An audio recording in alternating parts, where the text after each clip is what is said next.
amados de Deus, vamos hoje ao capítulo 11 da novela Gênesis.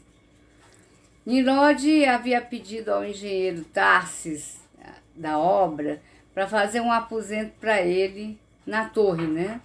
A torre que está sendo construída. Tarsis é tipo um engenheiro principal e ele pede para ele fazer esse aposento lá porque ele estava morando com o amigo, mas ele quer morar ali perto da construção, realmente na construção, né? Na parte já construída da torre.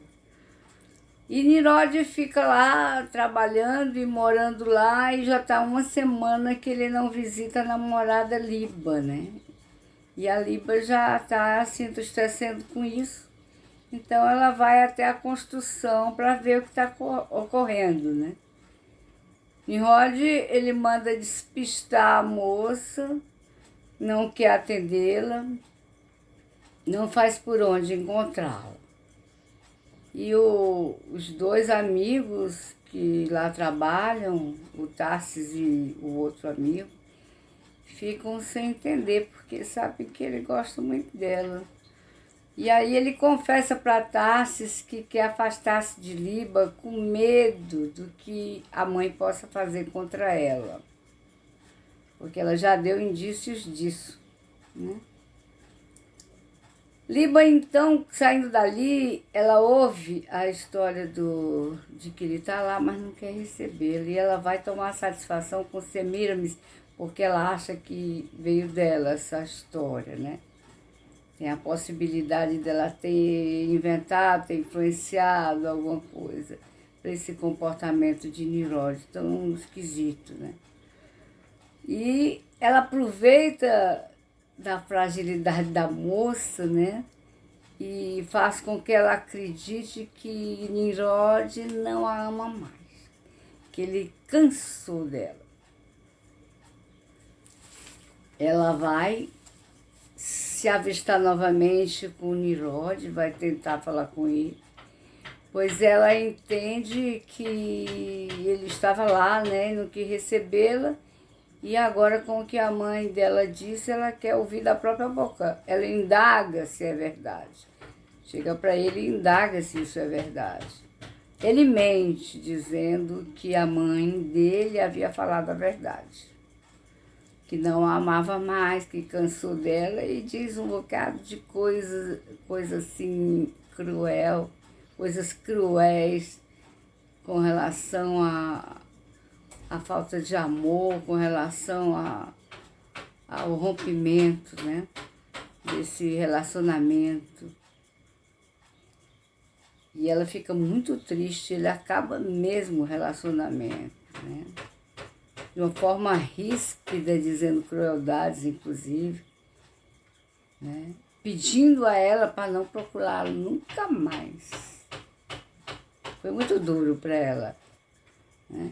Semiramis, ela sabe do fim do relacionamento, então, e do filho com a Liba, e vai visitá-lo lá na construção para até parabenizá-lo, porque acha que ele seguiu a orientação dela de se afastar da moça, né? E ele se enfurece de uma forma que ele diz que não tem mais mãe, que ela, por favor, esqueça dele e dá ordens ao pessoal para não deixar nunca mais ela entrar ali. Manda expulsá-la de lá. A mãe fica indignada, né? E monta um esquema contra Nimrod. Manda chamar a Arete, aquela prima dele, né, sobrinha dela, que é louca por ele, e monta um esquema para fazer o mal, né? Enquanto isso, Liba e Nimrod, eles sofrem demais a separação. Ele chora muito e ela chora muito, cada um no seu quarto, né?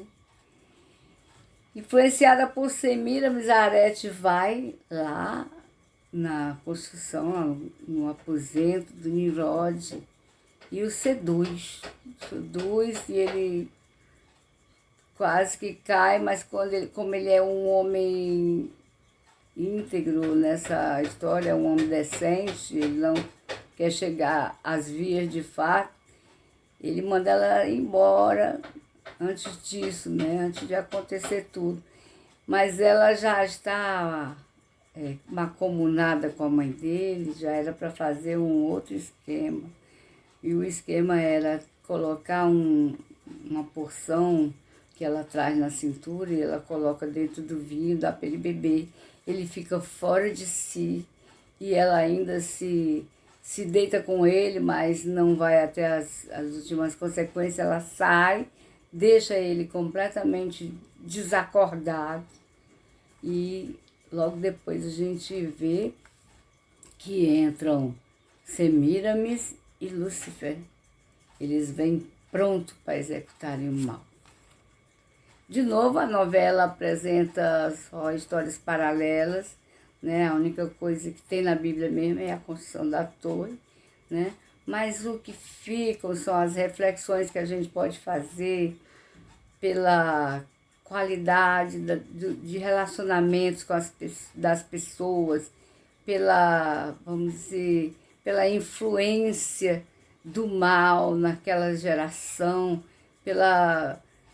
a gente vê a qualidade da desconstrução da sociedade, do bem, e o mal se alastrando, e o mal que fez com que Deus terminasse a primeira humanidade naquele dilúvio, começasse a voltar, porque realmente a natureza das pessoas, essa humanidade pós-dilúvio não era tão má quanto aquela antes do dilúvio, mas estava caminhando para isso.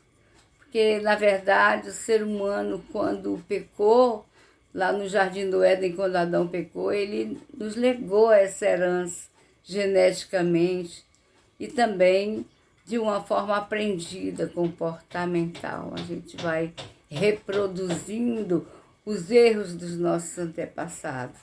E realmente não tinha jeito, se não fosse o próprio Deus ter tomado a dianteira.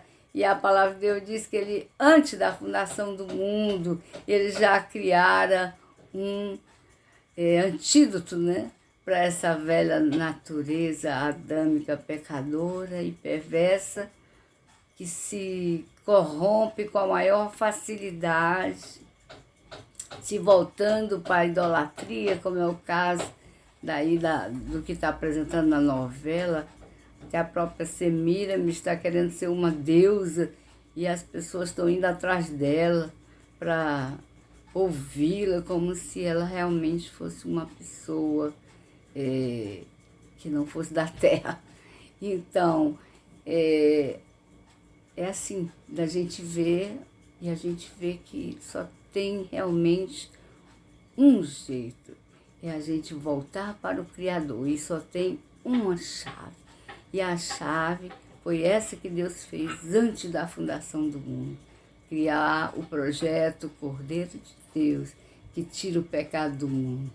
O próprio Deus se fazendo homem, pagando um preço que nós não tínhamos condição de pagar, para retornar para Deus, para morar com Ele um dia. E Jesus pagou. E quando você o aceita como o único, suficiente Salvador, você recebe. Recebe, como eu estava dizendo ontem, como se fosse como se fosse um computador, que você tem um hardware que está contaminado com vírus, aí você recebe outro hardware. Talvez fosse melhor a gente fazer uma comparação com um celular. Você tem um celular bom, aí tem um chip que é ruim, que você... aí você é colocado outro chip, um chip que é bom e tudo, e você fica com os dois ali. E aquele que você botar mais crédito vai ganhar a briga, né? Então, o crédito, essa nova natureza em Cristo, depois que você aceita Jesus, é a palavra de Deus. Então, leia a palavra, coma a palavra, busque a Deus. Como está escrito na palavra de Deus, diz: seguir e prosseguir, conhecer ao Senhor. Essa é a chave. Deus abençoe.